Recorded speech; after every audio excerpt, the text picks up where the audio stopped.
ఎవరు ఎవరు టీమిండియా కొత్త కెప్టెన్ ఎవరు?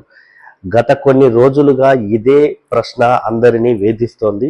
ఇదే ప్రశ్న అందరిలోనూ ఆసక్తి కూడా పెంచుతోంది.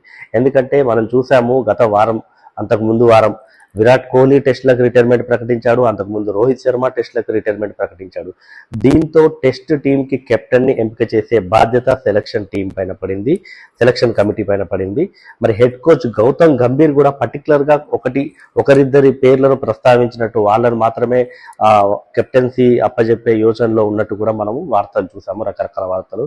మరి ఎవరెవరి పేర్లు పరిశీలనలోకి వచ్చాయి ఇప్పటి వరకు అని చూస్తే శుభ్మన్ గిల్ పేరైతే ప్రధానంగా వినిపిస్తుంది. అతడే కన్ఫర్మ్ అంటూ మనం చూసాము, వివిధ వెబ్సైట్లలో చూసాము, న్యూస్ పేపర్స్లో చూసాము, ఆర్టికల్స్లో చూసాము, సోషల్ మీడియా మొత్తం కూడా శుభ్మన్ గిల్ కెప్టెన్ అని అంటోంది. మరి కేఎల్ రాహుల్ పేరును కూడా ఒకరిద్దరు ప్రస్తావించారు. మాజీ క్రికెటర్లు అయితేనేమి, కొంతమంది అనలిస్టులు అయితేనేమి, వాళ్ళు కేఎల్ రాహుల్ పేరును కూడా ప్రస్తావించారు. జస్ప్రీత్ బుమ్రా కూడా ఈ రేసులో ఉన్నాడు. అయితే జస్ప్రీత్ బుమ్రా ఇంజురీ కన్సర్న్స్ ఉంటాయి అతనికి, లాంగ్ కెరీర్ అంటే మెయింటైన్ చేయగలడా, అంటే లాంగ్ డేస్ అందుబాటులో ఉండగలడా అనే ప్రశ్నలు కూడా చాలా మంది లేవనెత్తారు. మరి ఇంతకీ ఈ ముగ్గురిలో ఎక్కువ అనుభవం ఎవరికి ఉంది అంటే కేఎల్ రాహుల్కి ఉంది. కేఎల్ రాహుల్ ఇప్పటి వరకు 58 టెస్ట్ మ్యాచ్లు ఆడాడు. అతను ఫారిన్ కండిషన్స్ కూడా అతికినట్టు సరిపోయే బ్యాటర్. సో కెప్టెన్సీ కూడా అతను బాగానే చేయగలడు.